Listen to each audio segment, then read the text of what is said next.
Personal log. I hate this time of year.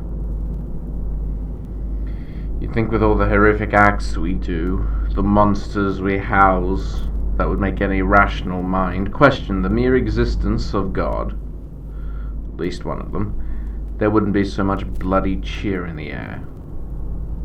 Smiling and well-wishers are insufferable. Half the bloody staff should be locked up in here. Sickening.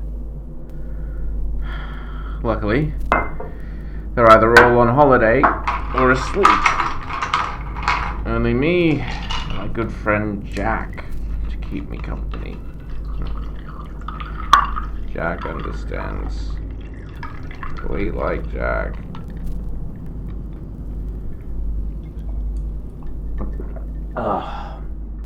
He too appreciates the silence and isolation. He doesn't mindlessly wish me a Merry Christmas or Happy Hanukkah like he's the bastion of good memories. Jack makes me numb. He helps me forget. December is just any other month to him. Treats me the same. He doesn't pretend to be tolerant for some predetermined date. Doesn't front me with some blissfully ignorant personality, blind that the world exists along with all the problems that come with it. He shuts up and keeps working. Why the hell is that so hard for people to understand?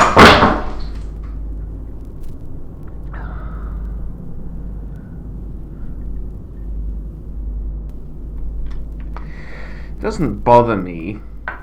I was born unto addicts, so desperate for a hit, they tried to pawn me off like a cheap lamp.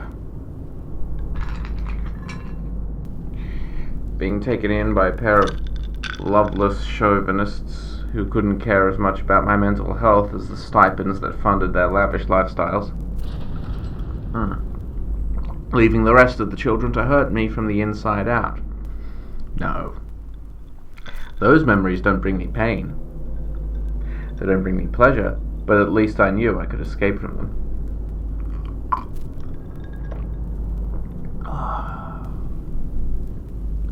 Someday,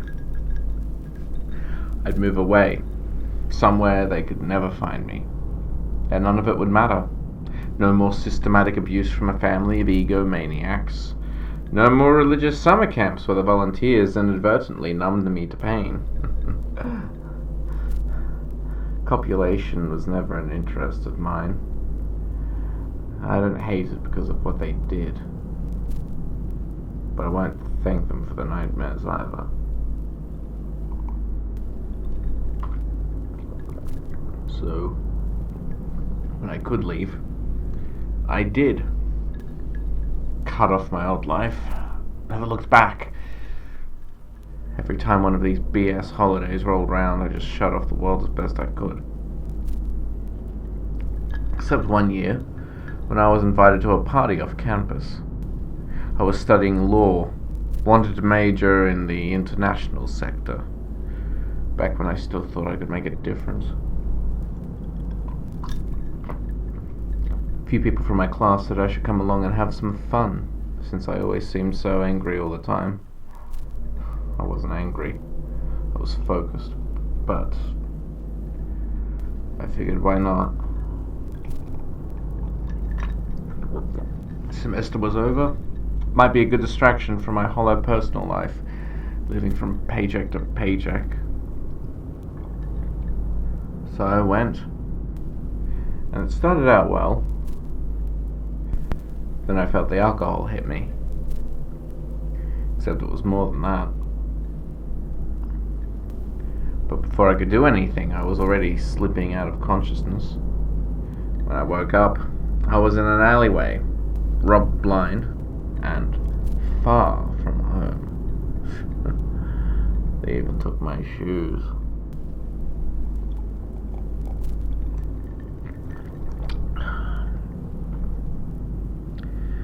I was late for my job, got fired, couldn't pay rent. Cops told me they didn't have enough to charge anyone on. Wouldn't be able to take them to court if they did. So I found myself so disillusioned by this whole life thing and dropped out. Not that I could afford to stay and finish my degrees anyway. I did what anyone who no longer values their life and feels nothing internally would do. I joined the army. I managed to find something there that I hadn't elsewhere. A job I'm actually good at. I rose in the ranks, got myself noticed, and, more importantly, had a knack for survival. That's when a branch of the CIA picked me up as a field agent. I was also being scoped out by the Foundation as a potential insurgent. Didn't know. Didn't really care. All I wanted was to die, on my own terms, and with as much of a fight as possible. It's just my nature.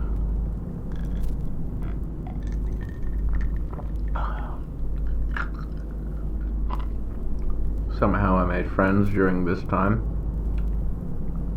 Some were buddies in the field, others were part of my task force. Trusting them with my life and having it saved in some tight spots made me actually appreciate their existence, as well as my own. Lasted all of 2 years. I was captured during one of my assignments to stifle the operations of an arms smuggler in Costa Rica, run by a recluse known only as the Viscount. They tortured me for information, fractured my bones, took a few teeth, fingernails. They didn't understand. I was already broken. I had nothing to say to them, especially once they told me exactly who sold me out. You don't really have friends in this world. Just people who take a little longer backstabbing you than others. I suppose they thought it would demoralize me knowing who they were. But it just strengthened my beliefs. I was ready to die. They stuck me in this tiny dirt hole with another captive, a woman called Marta. She'd been a farmer most of her life, and had been leading a caravan of supplies to the city when they were attacked. As far as she knew, Marta had been the only survivor. First I was standoffish. Every advance she made to communicate, I shrugged off. I didn't need more liabilities. I was getting what I wanted. What I deserved.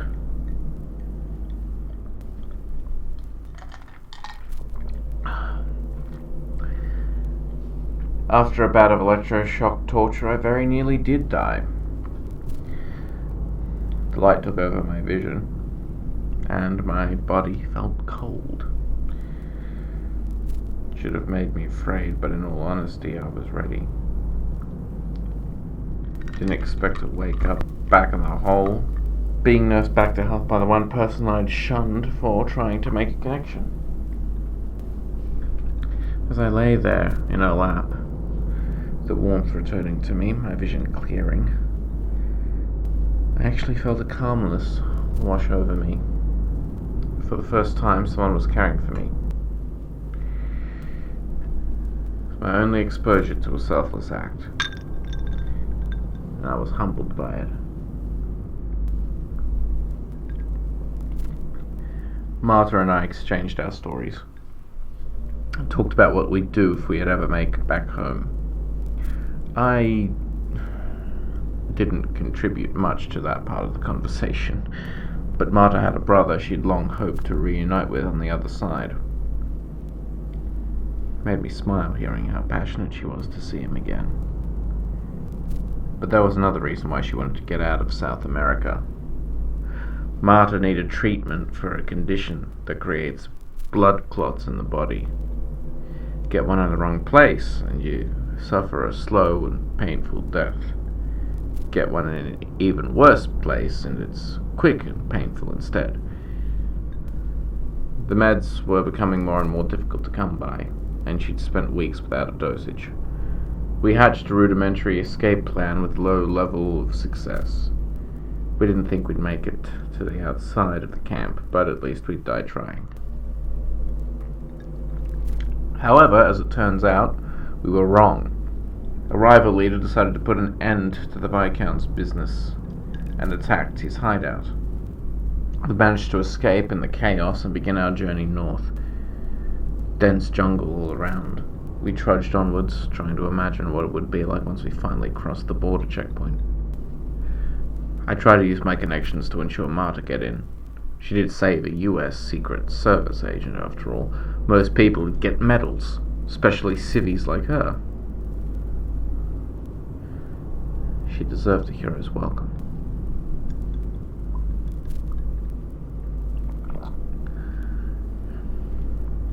Two days in, I woke up to her screaming in the middle of the night. I thought we were being attacked.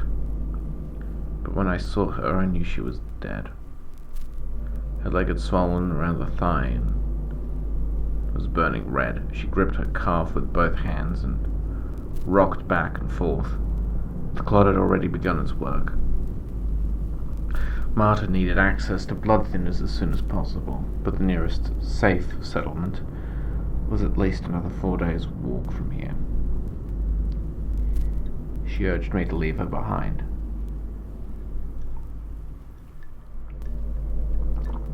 At first, we made do trying to keep her supported on my shoulder, but as the hours continued, the pain only got worse.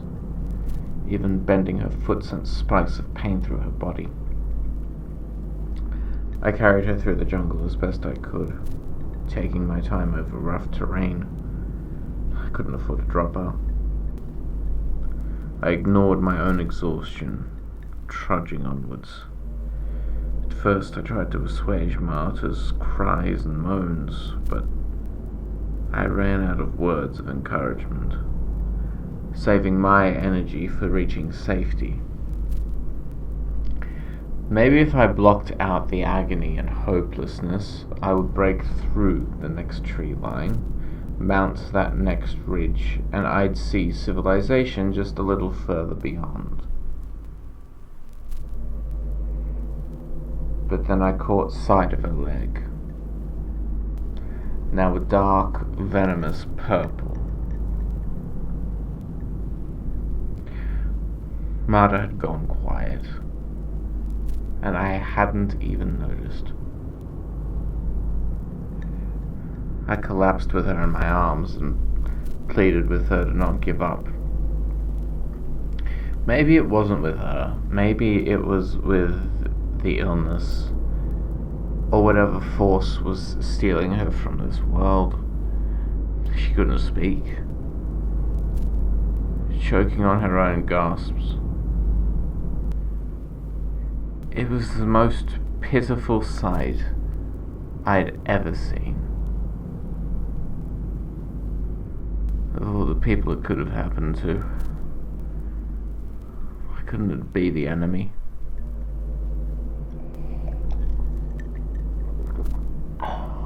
Why did it have to be a friend?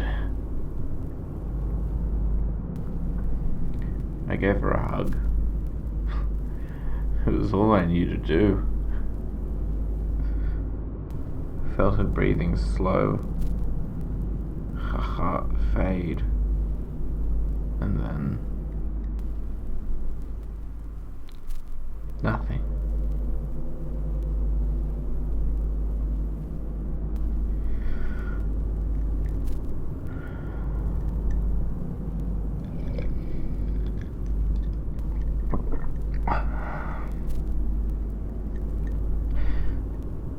It only took me 3 more hours to reach the nearest town.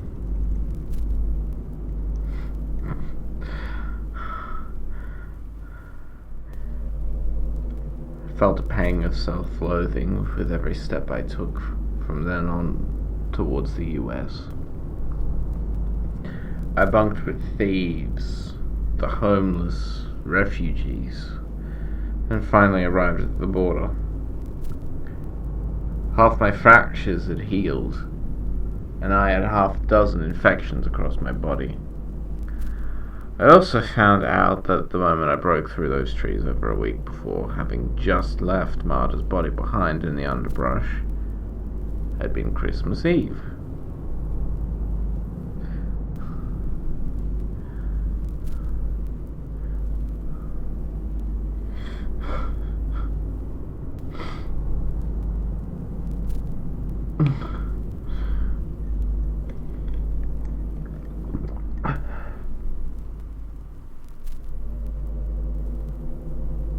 That's when I was approached by the Foundation. Mentally, I was back at square one. Exactly the same place as post-college me. Of course, I was going to drop everything to be a part of whatever this excellent yet dangerous opportunity would be. But I had to do one thing. I told Marta's brother about his sister's last days. Everything we'd been through, everything she'd suffered. We talked the whole afternoon about how we felt deep inside. We cried, we laughed. We sat in silence more than once. But it never felt awkward. He reminded me so much of her. It's the last time I've ever just talked with someone like a proper human being. And the rest, as they say, is history. I suppose, for Marta's brother at least, I was able to bring him the gift of closure. A little late, but better than never. I don't just find it difficult to trust people because they've betrayed me. Because those I do trust often get hurt. Here I am, having to force myself to trust someone else.